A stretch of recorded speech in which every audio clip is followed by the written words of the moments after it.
obrigado. Bom dia a todos e todas. É um prazer estar aqui novamente no curso de Estudos Africanos, organizado sempre brilhantemente pelo Instituto Universitário Militar, Portugal. É um prazer dividir a mesa também com colegas tão honrados e agradeço muito toda a gentileza da organização, particularmente o Tenente Coronel Nuno e toda a sua equipe. Muito obrigado pelo convite. Eu gostaria de fazer algumas ressalvas iniciais. Como o meu português é brasileiro, vou tentar diminuir um pouco o sotaque para facilitar a compreensão, né, dos diferentes colegas que estão em origens distintas. Também gostaria de pedir a licença para iniciar aqui um compartilhamento de tela de algumas lâminas que colocarei para exemplificar algumas dos meus comentários. Então, estou compartilhando aqui via Zoom, espero que os colegas possam receber. Enquanto isto, enquanto a lâmina consegue ser projetada para os colegas, vou começar então com uma menção inicial, que a minha fala, eu havia feito já uma fala em 2022 no curso de Estudos Africanos, e ela foi uma fala um pouco mais técnica. Nos últimos anos eu tenho me direcionado também para umas mudanças e concepções teóricas que temos visto nos estudos de segurança internacional, e vou tentar fazer algumas relações com essas discussões técnicas que eu havia trazido antes. O foco dessa apresentação serão 5 lições, eu chamo de lições, mas lições sem a carga autoritária, eventualmente possa isso parecer, né, de que estamos aqui tentando ensinar, mas lições que eu tiro particularmente da trajetória científica, acadêmica e das pesquisas que temos tirado, que temos desenvolvido aqui desde a Universidade Federal de Santa Maria. Então, para iniciar, né, esta perspectiva, eu vou apresentar um pequeno prólogo, né, para contextualizar e também vou pedir a sua licença para ler algumas passagens para facilitar justamente a palavra que seja compreendida nos diferentes sotaques que temos aqui da língua portuguesa. Então, ao iniciar, vos falo de uma potência regional da América do Sul, o Brasil, mas o que tem a ver o Brasil com Portugal e o que tem a ver Portugal com a África? Perguntaria um leigo sobre a história do uso afro-brasileiro. Nenhum de nós certamente faria esta pergunta, mas eu conheci muitos pelas andanças pelo mundo e pelo sul global. E está justamente o ponto que nos une, né? As nossas interações dramáticas nas entranhas do sul global. A nossa relação familiar, né? Nessa relação, o Brasil sempre foi um misto de irmão mais velho dos africanos e, de certa forma, um subimpério dos portugueses.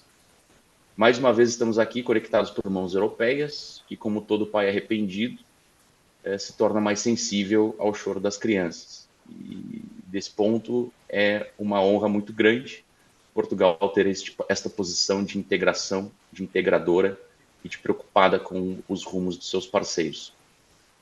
Eu vivo na América do Sul, numa casa enjambrada, na qual a maior diáspora africana chegou escravizada e contribui profundamente para a formação nacional disso que hoje chamamos de Brasil. O Brasil também é África, porque foi construído, mas nunca governado, por mãos, suor e sangue dos africanos. A nossa história foi feita também pelos irmãos africanos, que se tornaram brasileiros, assim como eu, de descendência europeia. Portanto, vocês também podem se considerar, né, parte dessa história brasileira e também parte do Brasil, tendo também parte da história africana. E vejam, é uma história de sucesso, de integração territorial, né, do ponto de vista da defesa, da formação dos estados. O Brasil é uma história de sucesso, de integração territorial, pacificação nacional, e que representa esse sucesso também uma vitória africana. E certamente os africanos podem considerar algumas das lições históricas que tiramos aqui, né, em comparação também com os desafios de segurança e defesa do continente africano. Então, eu trago 5 lições pontuais para tentar organizar o meu pensamento e compartilhar com vocês algumas das conclusões que tenho tirado dos últimos anos de pesquisa.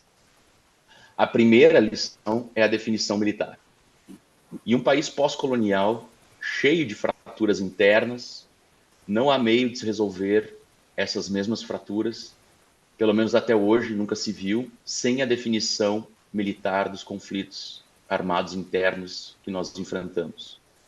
Isso aconteceu no Brasil no século XIX, e eu digo isso não a definição militar no sentido objetivo, a derrota, o extermínio, o simples morticínio, mas a definição militar no sentido clausewitziano, fundada na base social da população, nas Forças Armadas, no Exército Nacional, que deveria ser a primeira forma de socialização da população mais pobre e da sua integração ao que poderíamos chamar de identidade nacional.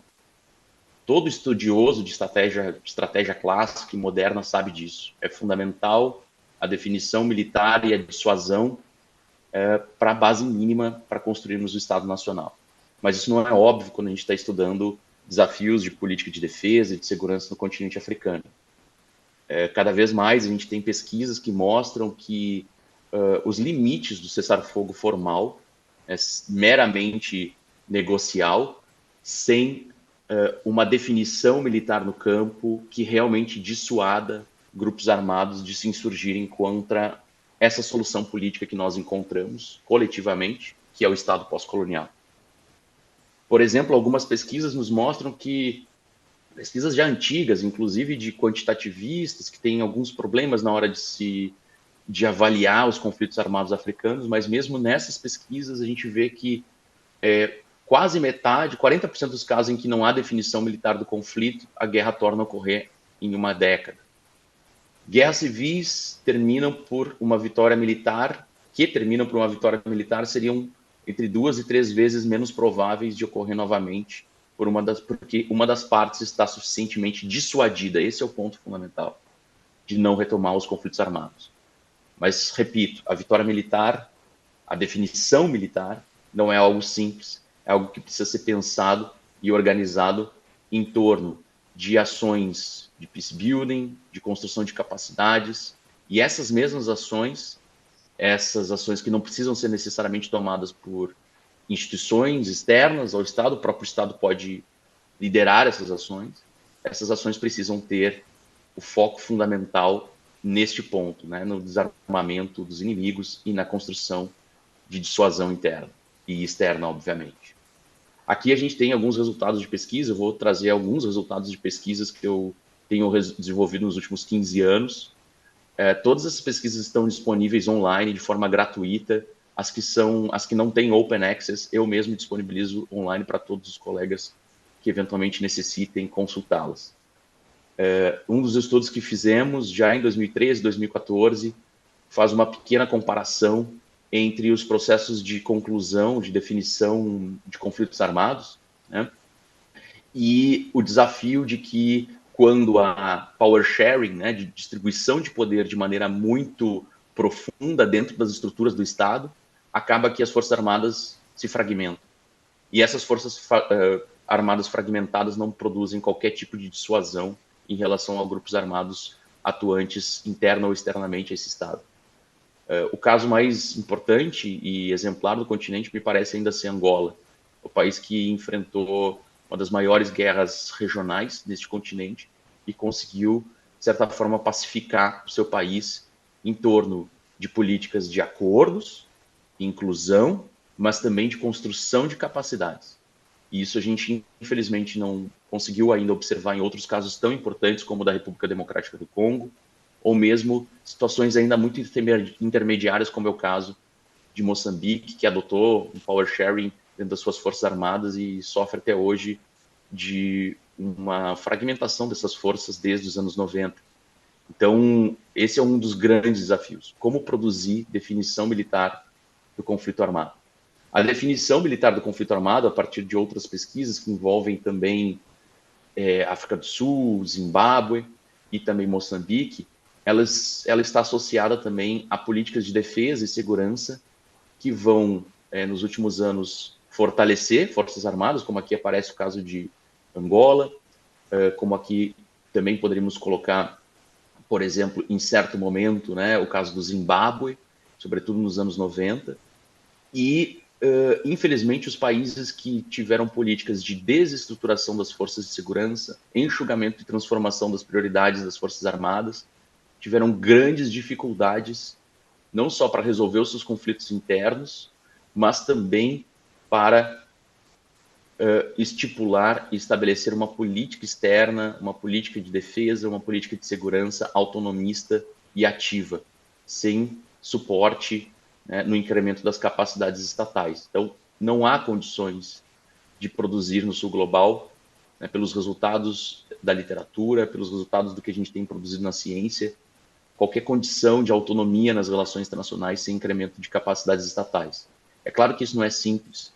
O incremento de capacidades estatais, ele não é estimulado hoje no sistema internacional e, portanto, precisa ter ciência, consciência e políticas públicas destinadas a esse objetivo.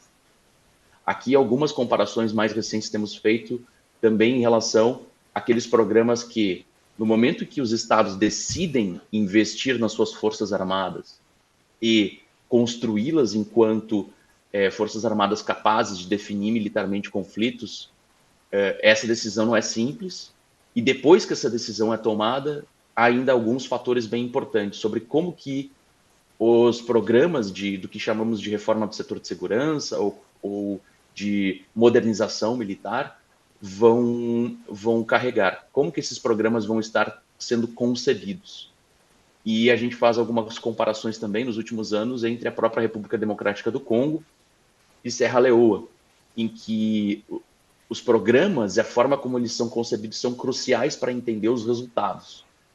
A ideia da existência, por exemplo, de acordos de power sharing amplos em que as forças armadas as forças insurgentes são integradas de maneira pouco desmobilizadas dentro das estruturas dos exércitos. Esse é um grande problema que a gente tem percebido nos últimos anos, mas mais do que isso, também a participação de doadores internacionais. Como que os doadores internacionais e os programas de acordos técnicos de cooperação militar vão ser organizados e orientados pelo próprio Estado receptor, pelo próprio Estado que está tentando se reestruturar. Né? A falta de liderança entre doadores e comprometimento de longo prazo é um dos grandes problemas que nós vemos nos casos de não fortalecimento e não definição militar dos conflitos. Esses estudos estão todos disponíveis na internet e qualquer necessidade adicional é só os colegas solicitar. Segunda lição, então já estava encaminhando para esse ponto, o ponto do Exército Nacional. Mas esse Exército Nacional, ele não é qualquer exército, ele não é uma força armada tradicional que a gente tem visto na história dos países pós-coloniais. Esse Exército Nacional ele precisa ser burocrático, sem interferências na política e da política, senão ele se torna escravo daquilo que a gente vê nos países do sul global, que é o regime político orientando a capacidade estatal. Esse é um dos grandes problemas. Toda a literatura sobre defesa e segurança no terceiro mundo, a partir dos anos 80, no mínimo, já trata sobre esse problema, a segurança dos regimes. E essa é a segunda lição. Nós precisamos tratar as nossas forças armadas com dignidade e entender que a sua função precípua é a manutenção da integridade territorial, a dissuasão e a proteção à vida.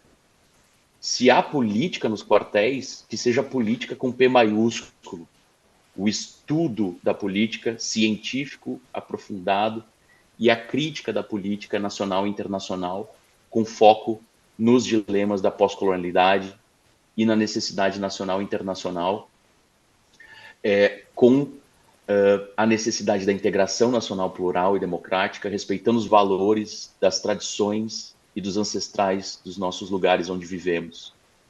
Mas essa política com P maiúsculo não é a política de P minúsculo, não é a interferência dos militares na pequena política, dos partidos e dos governos, que fazem das políticas de segurança e defesa refém justamente das noções de ameaças securitizadas por elites e regimes, e não pela sociedade como um todo. Essa me parece que é a única solução viável para que as relações civis e militares que hoje no Brasil são tão importantes e debatidas saiam dos traumas da guerra fratricida dentro dos nossos territórios e do autoritarismo político. Isso tem tudo a ver com aquilo que alguns militares, nós quando conversamos, né, com militares que ainda estudam e que têm dentro da sua formação, né, o princípio de se tornar cientistas também dos estudos estratégicos e avaliar esse processo. Esse é a política de P maiúsculo que eu estou me referindo, é o estudo da estratégia, da segurança e da defesa dentro também das Forças Armadas, por que não? Mas desde que isso seja feito com foco na ciência e na pesquisa. Eu já vou chegar nesse ponto. E um dos focos na ciência e pesquisa é o foco em recuperar o que temos de base nas ciências militares, não apenas nos documentos que aparecem, né, que os nossos estados produzem, que os nossos regimes e governos produzem, mas na literatura científica, e uma delas é Clausewitz. Recentemente, lecionei uma aula de Clausewitz junto com um colega, e, particularmente, há uma dificuldade, muitas vezes, dos militares voltarem ao banco das escolas e entenderem as teorias que foram feitas, inclusive, pelos próprios militares, como o caso do Clausewitz. Clausewitz colocava dentro da sua fundamentação teórica a necessidade de que exista uma relação imbricada e cooperativa entre governo, exército e povo. O que não quer dizer que exército nacional seja distinto do povo, mas também mostra que governo e exército são coisas diferentes. Exército é a função burocrática do Estado e não do governo. E a função burocrática do Estado é, neste caso, defender a sua população e garantir a integridade territorial. E, obviamente, representar os interesses do povo. A terceira lição é a ciência e a pesquisa, particularmente aqui no que estamos tratando dos estudos estratégicos, dos estudos de defesa, dos estudos de segurança mais amplamente tidos. E nesse ponto, a lição está em estudar os conflitos armados nas suas regiões, né, do sul global, como estamos aqui também no Brasil, em sua complexidade, sem ignorar os aspectos profundos das causas desses conflitos armados, nem o potencial das soluções estruturais que, às vezes, se tornam invisíveis. Para isso, nós não podemos ter o receio de criticar a literatura quantitativista dominante, sobretudo norte-americana, que geralmente é cegada pelas lentes do jornalismo publicitário e sensacionalista, que ignora aspectos profundos e contraditórios desses processos sociais conflitivos, como os conflitos armados, que todos nós experimentamos aqui no sul global. As causas dos conflitos armados geralmente são mais profundas do que pensamos e do que aparece na mídia, e situam-se numa mistura da revisitação histórica atualizada, por exemplo, Cabo Delgado, dos problemas construídos no empreendimento colonial e pós-colonial. Por isso que é tão importante estarmos aqui em uma iniciativa compartilhada desses dois momentos. Causas associadas à falta do Estado, de um tal Estado adequado que o mundo europeu construiu e capacitado, que os próprios europeus construíram para si, talvez seja indissociável do fato de que os europeus só têm esse Estado capacitado porque nos privou de tê-lo. Então, é importante tratarmos de tê-lo, este Estado capacitado. Se é a solução da nossa época, por que não, então, nos mobilizamos para tê-lo, esse Estado capacitado? Esse Estado capacitado é ainda a alternativa possível para concretizarmos políticas públicas próximas e próprias com o mínimo de autonomia. Qualquer política que exista antes desse Estado capacitado efetivo será muito provavelmente colonialista na sua origem e vai privar os Estados pós-coloniais do mínimo de autonomia necessária para a sua subsistência.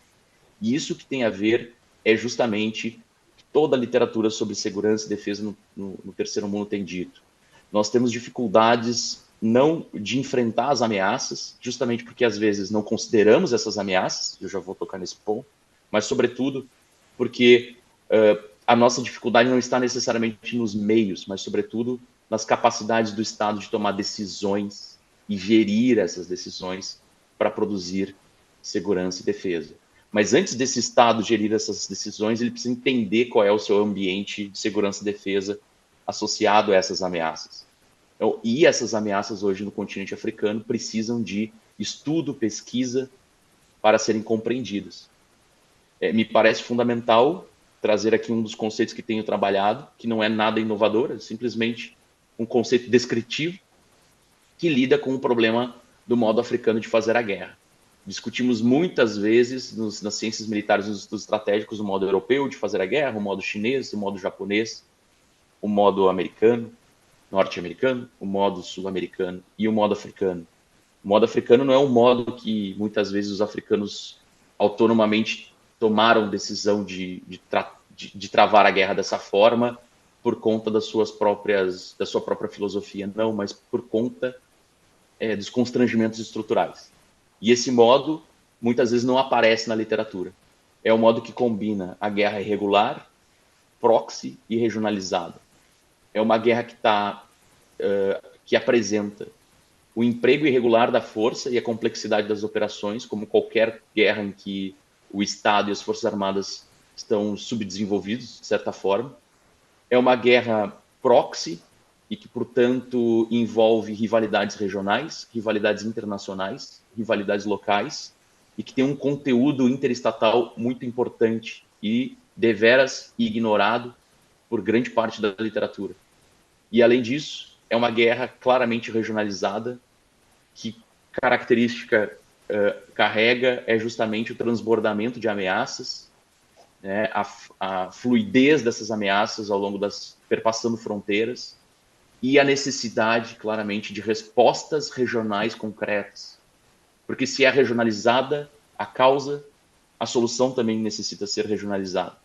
Então, isso nós temos aprendido nos últimos anos, com diferentes pesquisas, com bancos de dados novos, lidando com conflitos armados no continente africano a partir de uma outra visão distinta deste quantitativismo que nós temos visto na literatura norte-americana, e considerando outras variáveis, entre elas a variável da guerra proxy, efetivamente, a existência ou não existência da guerra proxy, a existência ou não existência de tipos diferentes de guerra proxy, e cotejando isso com a questão da regionalização da guerra.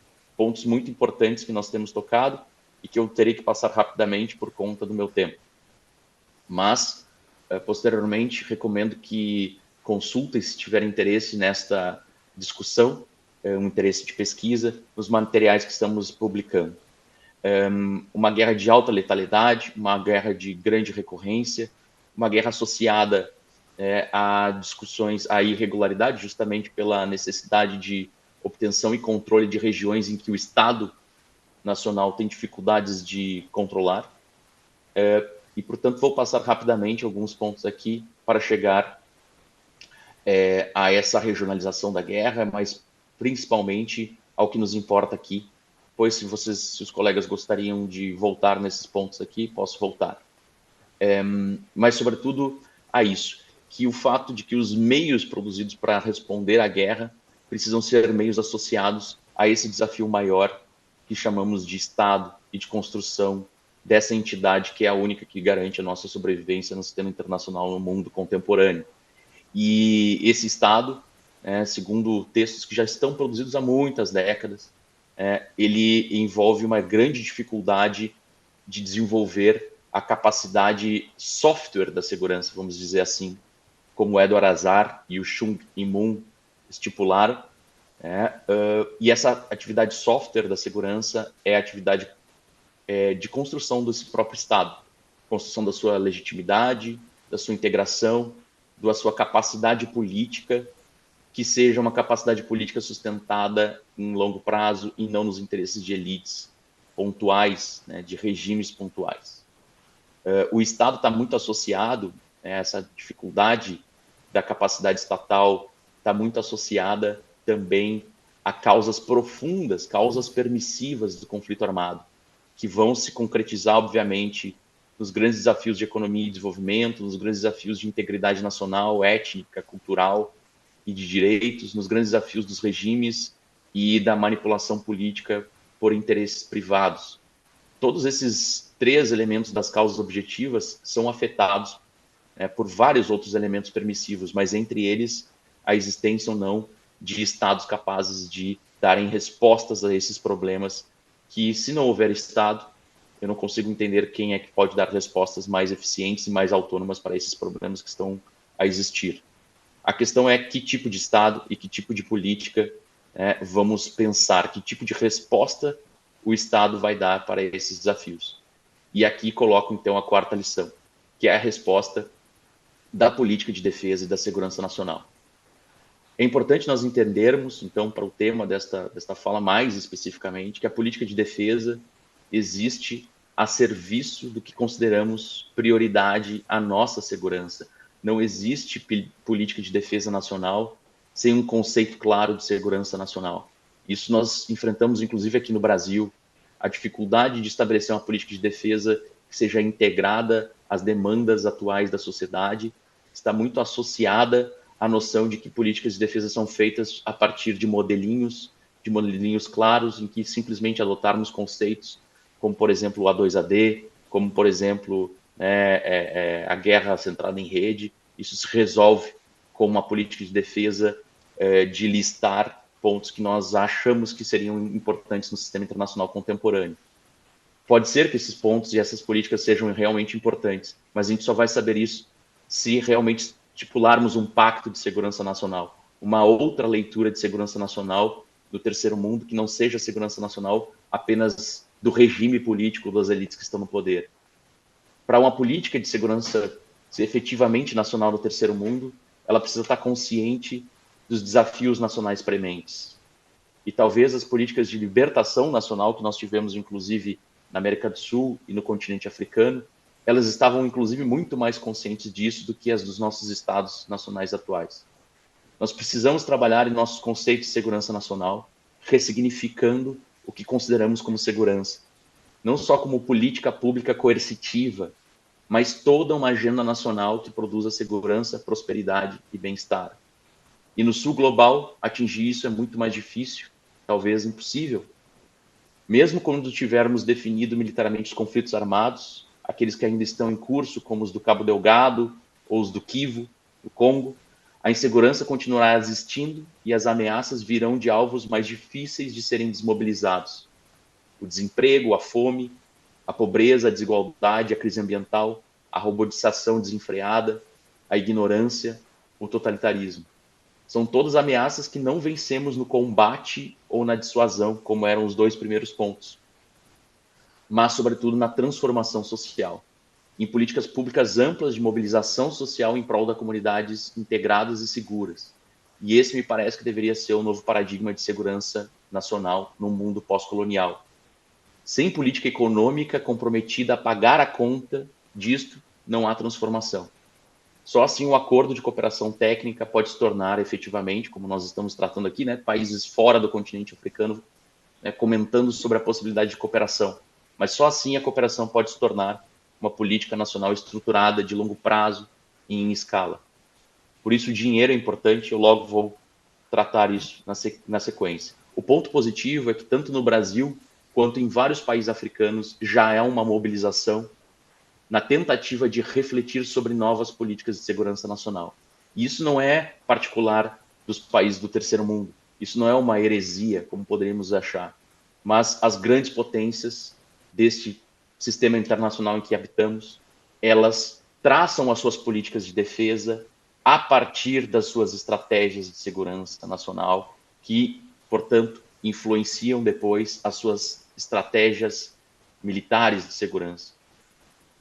Portanto, vejo com grande esperança e com bons olhos a mobilização de estudiosos africanistas e de todo o sul global na necessidade de pensarmos novas políticas de segurança nacional, estratégias de segurança nacional, antes de iniciarmos debates muito mais aprofundados sobre política de defesa. Porque a política de defesa é um instrumento, ela não é uma concepção que existe para além da nossa noção do que é segurança. E aí há vários estudos que nós podemos discutir em sequência para conceber novas estratégias de segurança nacional. Eu já vou chegar nesse ponto na sequência, mas preciso, antes de chegar na segunda lição, na quinta lição, que é a lição que lida com o dinheiro, né, que minutos. lida com a necessidade. Perfeito, já estou a concluir. Que lida com o dinheiro e a possibilidade de parcerias estratégicas.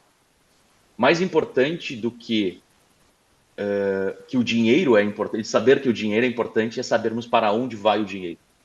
Nós vivemos numa janela de oportunidade importante nas relações internacionais, que se trata da transição hegemônica global. Quem será o novo líder do sistema internacional? Estados Unidos ou China? Ou alguma alternativa? E neste momento, nessa pequena brecha, os impérios ascendente e declinante e todos os outros que estão ali na disputa investem muito mais nas amizades, pois alavancam a sua posição de poder e legitimidade. As cooperações são a base da construção de uma hegemonia. Portanto, é um momento de apostas arriscadas, sim, mas é um momento em que essas apostas podem compensar e novos parceiros estratégicos podem estar comprometidos com iniciativas cooperativas que deem autonomia e capacidade de crescer. Por exemplo, Portugal, por exemplo, Brasil. Talvez, como os Estados Unidos fizeram no pós-Segunda Guerra Mundial, cooperando e conseguindo estimular a construção de sociedades mais justas e desenvolvidas na Europa Ocidental, no Japão, na Coreia do Sul, na China, em até certa medida. E quem sabe isso não pode acontecer também com a África, com a América do Sul, neste momento de transição hegemônica. E quem se importa com a segurança e defesa sabe que parte significativa do dinheiro associado a essa cooperação, lembrem que todo esse processo de transição hegemônica após a Segunda Guerra Mundial estava associado a um plano Marshall e a um plano de desenvolvimento do leste asiático. Mas nós sabemos aqui, como estudiosos de segurança e defesa, que parte significativa do recurso deveria ir para esse novo paradigma de segurança nacional do mundo pós-colonial, que associa a uma defesa qualificada, a uma segurança multidimensional e a um desenvolvimento social inclusivo e comprometido com a superação das misérias deixadas pela colonialidade e a pós-colonialidade. As potências regionais que aqui estão e os representantes delas podem usar isso e os seus recursos distintos para liderar esse processo e compartilhar também com os mais afetados. Mas percebam, é importante que o dinheiro, que esse recurso, que essa corrida pela cooperação internacional com o continente africano e América Latina sejam direcionados a políticas públicas destinadas e organizadas em torno da avaliação do que vivemos e da necessidade de concretizar esse novo paradigma de segurança nacional. Entre elas, políticas que vejam ameaças, que leem ameaças de uma maneira cientificamente informada, que avaliem características e impactos descolados do esforço também de guerra convencional, mais com guerra irregular, e tentem mostrar e evidenciar a dificuldade da complexidade das ameaças, que essas ameaças sejam lidas a partir das respostas que demandam, do tipos de políticas públicas que podem responder, da necessidade de elaborar essa nova política pública, e a definição, obviamente, da política pública é uma definição de prioridade, que ameaças vão ser priorizadas, que objetos de referências vão ser priorizados, aqueles que são prioridades para os regimes políticos e elites políticas ou aqueles priorizados para a sociedade. Os interesses particulares de regimes dessas elites específicas vão ser mais importantes que os interesses nacionais de integridade, a autonomia frente às pressões internacionais. A construção dessas políticas precisa envolver a superação da desestruturação das Forças Armadas. Não há Estado Nacional sem Forças Armadas estruturadas. O fortalecimento apropriado e aos desafios prementes de segurança. Por fim, a destinação de recursos envolve a necessidade de esforço de mobilização nacional, de oportunidades do momento, obviamente, e de apoio internacional. E os resultados precisam estar sendo avaliados pela perspectiva dos receptores e daqueles que vão orientar todo o processo em torno de um próprio plano, um plano nacional de segurança e defesa. Os desafios prementes, obviamente, são totais, são grandes, análise constante e perspectiva científica e multidimensional, estabelecimento de prioridades, processos, resultados, parceiros internacionais, mas, sobretudo, aqui eu concluo, com a necessidade de repensarmos essas 5 lições, mas centradas em um novo paradigma da segurança nacional do mundo pós-colonial. Agradeço a todos e todas. Peço desculpas se vocês acham isso muito heterodoxo para uma fala, mas acho que não há nada mais heterodoxo do que um latino-americano falando com portugueses e africanos sobre esse tema tão importante, que é a segurança, a defesa e, sobretudo, as políticas de defesa no continente africano, que faz parte da nossa história. Muito obrigado, fico à disposição para qualquer consideração, comentários e respostas. Perfeito, muito obrigado, Major Amélia, muito obrigado à audiência do Instituto Superior de Moçambique. É uma felicidade poder responder. De fato, creio que a perspectiva que propõe aqui de novas políticas de segurança nacional que estejam associadas a estudos e a uma concepção um pouco mais ampla do que temos estudado no âmbito da segurança tradicional e que adotamos nas nossas políticas de defesa como se fossem verdade absoluta e muitas vezes sem uma crítica mais contundente e uma análise mais profunda, envolve também, obviamente, entender as dificuldades e os desafios da violência na sociedade contemporânea, aquela violência que está associada a questões ideológicas, a questões psicológicas e, é claro, a justificativa do terrorismo. A justificativa do terrorismo é uma justificativa muito complexa e que não pode ser tida apenas como um problema isoladamente da violência bruta, um problema da guerra, mas é um problema de segurança muito maior. As pessoas que se filiam a grupos extremistas, elas certamente têm justificativas que, é claro, não são compreensíveis, mas estas justificativas as mobilizam. Essas justificativas são fundadas dentro da sua própria experiência de vida, das suas escassezes, né? A escassez que enfrentam dentro do seu dia a dia e, muito claramente, a dificuldade das nossas instituições de proverem o mínimo de inclusão e justiça social a esses grupos. É claro que há uma mão de duas vias, há uma estrada de duas vias. A primeira via é a via da defesa. O problema da legalidade é crucial. Não podemos permitir que essas ações se desenvolvam e se alastrem, e as Forças Armadas têm um papel fundamental em dissuadir esse tipo de ação não moderada, violenta, esse tipo de ação que afeta as populações locais de maneira profunda. Então, as Forças Armadas têm um papel fundamental na aplicação da coerção e as Forças de Segurança Pública igualmente, porque muitas das ações elas não são suficientes a partir apenas das Forças Armadas. Nós vivemos no Brasil também um fenômeno muito complexo em que o narcotráfico organiza-se em torno de populações carentes e não apenas o narcotráfico, mas também milícias. E essa justificativa que estipulam o meio de coerção como uma forma de resolver os problemas não é aceitável. Então, as Forças Armadas e as Forças de Segurança precisam, sim, se capacitar e conseguir tentar evitar ou dissuadir esse tipo de ação. Só que esse tipo de política precisa ser complementado por uma visão de segurança mais ampla, o que poderíamos chamar de holística, e que pensa políticas de segurança associadas à política de inclusão social, de desenvolvimento, de alternativas de vida para essa população. Esse tipo de política, às vezes, não aparece nas nossas diretrizes de segurança nacional, porque não discutimos essas diretrizes de segurança nacional.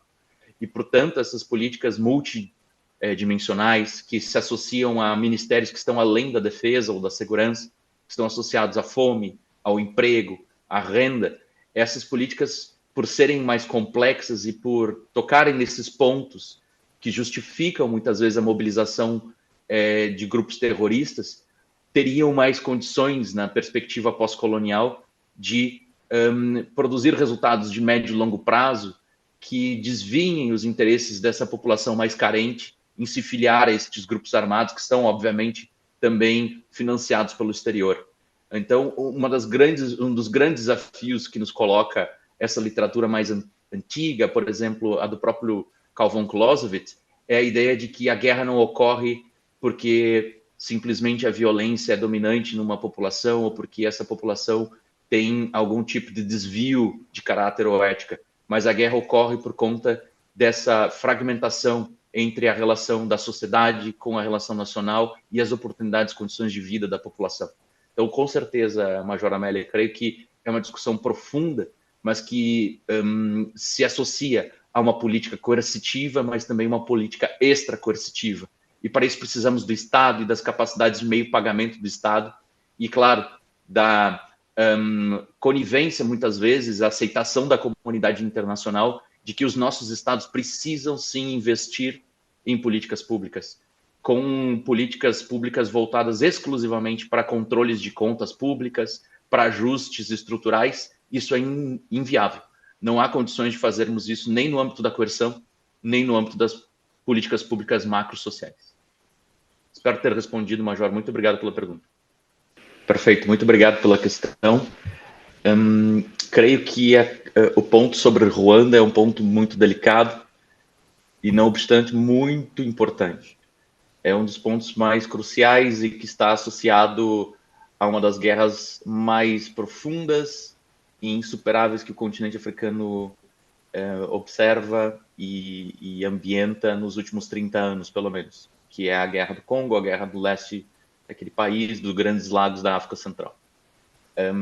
Creio que um dos grandes desafios, como o colega menciona, em relação a Ruanda, é justamente esta percepção de que Ruanda se tornou para a comunidade internacional um provedor de segurança em África, e isso é parte de uma política externa bem concebida, mas Ruanda também é um grande provedor de insegurança regional no continente africano. E isso precisa ser dito, estudado, observado e escrutinado publicamente. Talvez essa dificuldade da comunidade internacional e dos avaliadores de políticas de defesa e segurança em observar esse desafio de Ruanda esteja justamente no desafio de perceber as relações interafricanas como relevantes para entender os conflitos armados e as instabilidades de segurança em África. Muitas vezes a nossa análise acaba se tornando, dando como um pressuposto que há um vácuo de poder ou um vazio dentro do continente africano. Isso sempre foi muito comum na análise na América do Sul, que parecia que não havia relações entre estados e que os grupos armados é que estavam agindo como se não houvesse controles ou outras entidades políticas importantes. E as entidades dos estados nacionais africanos são muito importantes.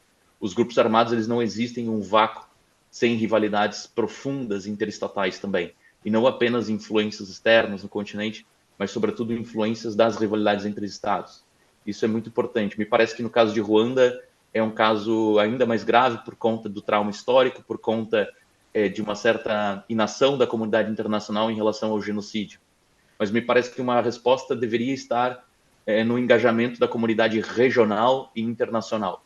Regional, sobretudo, para que o problema de Ruanda, me parece que ele foge apenas da cooperação e da tentativa de diálogo com Ruanda em torno de soluções convergentes, mas, sobretudo, a necessidade, me parece, agora mais claramente, de uma aliança em contenção a essa política de Ruanda. Angola foi muito importante no momento, na década de 90, nos anos 2000, para conter as ações expansionistas de Ruanda. A África do Sul também teve uma certa importância, Moçambique, obviamente, Zimbábue, mas a África do Sul ainda mantém uma política que faz vistas grossas, podemos dizer, em relação ao que Ruanda desenvolve. Me parece que é necessária uma política de intolerância em relação às ações de Ruanda nas suas vizinhanças. E isso está também em a ver com o engajamento da comunidade internacional. Me parece que haveríamos a necessidade de pressionar a comunidade internacional e, sobretudo, potências externas ao continente africano na sua responsabilidade em conter a política regional revisionista de Ruanda. A República Democrática do Congo tem dado todos os sinais mais recentes da sua organização adequada e cada vez mais democrática do Estado Nacional e da sua política nacional. Entretanto, Ruanda tem agido como, de certa forma, como uma desestruturadora desse processo. E me parece que a comunidade internacional não faz as ações necessárias para conter esse avanço de Ruanda. O que a comunidade internacional faz, por exemplo, com Venezuela e Irã, que também têm suas políticas externas revisionistas e desestruturadoras regionais, não faz em relação a Israel e Ruanda, por exemplo. Então, me parece que há uma necessidade de responsabilização pelas organizações internacionais desses estados revisionistas que acabam utilizando da sua vizinhança e de vizinhos em situação de fragilidade para colocar uma política de prestígio regional que não interessa à coletividade do continente. Portanto, me parece que há alguns modelos importantes na África de potências regionais que têm atuado em torno da estabilização e não da instabilização do seu continente.